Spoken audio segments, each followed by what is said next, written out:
자, 스타트업 대표님들은 빠른 성장을 좀 도모하기 위해서 항상 투자에 대한 고민을 많이 하실 것 같습니다.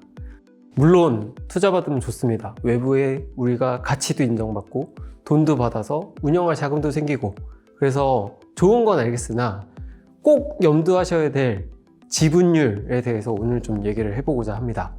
자, 투자의 단계, 예를 들면 AC 같은 시드 투자도 있고 시리즈 A, 시리즈 B, 그 다음에 궁극적으로 회사가 너무 잘 돼서 IPO를 가는 이런 행복한 과정이 있을 수는 있겠으나, 이 과정을 가는 데 있어서 나의 지분율, 그 다음에 나와 우호적인 집단의 지분율에 대해서 생각을 좀 해봐야 된다는 거죠. 그래서 오늘은 좀 세 가지 이 숫자에 대해서 좀 찝어보고 싶은데, 첫 번째는 10%. 이 선에 대해서 설명을 한번 드려보도록 하겠습니다.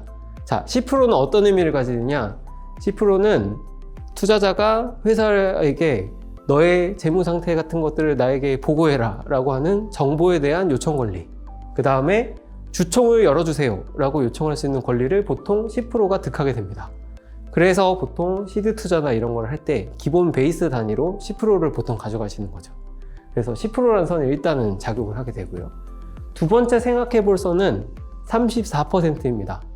34%는 이제 66%를 방지하는 선이라고 보시면 되겠는데, 회사의 중요한 의사결정, 예를 들면 합병, 해산, 막 이런 회사의 굵직굵직한 의사결정을 같은 경우를 방지할 수 있는 선이 34% 선입니다. 그래서 보통 투자 단계를 넘어가다 보면 요 언저리에 걸렸을 때 되냐 안 되느냐에 따라서 논의를 하시는 경우들이 발생을 하게 되는 거죠. 그 다음에 지분율의 핵심은 결국에는 50%입니다. 50%. 즉, 투자자님들이 이제 소중한 자금을 투자하셔서 지분 50% 이상을 가져가시게 됐다라고 하면 더 이상 그 회사는 대표님의 회사가 아닙니다. 네, 이거는 그들의 회사가 되는 거예요. 그래서 실질적 지배권을 가져가는 50% 선은 상당히 중요한 요건을 가지게 되는 거죠. 그래서 단계별로 넘어가는 데 있어서 자본이 희석이 되는 거는 어쩔 수가 없습니다.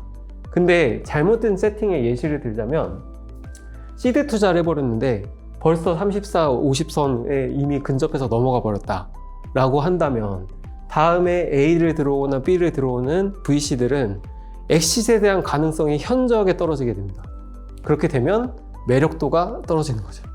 그래서 본연의 사업이 괜찮고 회사가 괜찮다 하더라도 이 지분 구조에 따라서 투자의 매력도가 왈가왈부할 수 있기 때문에, 이런 것들을 세팅을 하실 때 우리가 단계별로 어떻게 갈 건지, 다음 단계에서 얼만큼의 지분율을 남기고 그 다음 단계를 도모를 할 건지, 이런 것들에 대한 구조적 고민이 필요하시다고 보면 되겠습니다. 자, 근데 돈은 받아야 되겠는데 그러면 지분율 희석은 더 이상 할 게 없다라고 한다면, 이제부터는 차입, 또 사이프 같은 대체 투자도 한번 고민을 해봐야 되겠죠.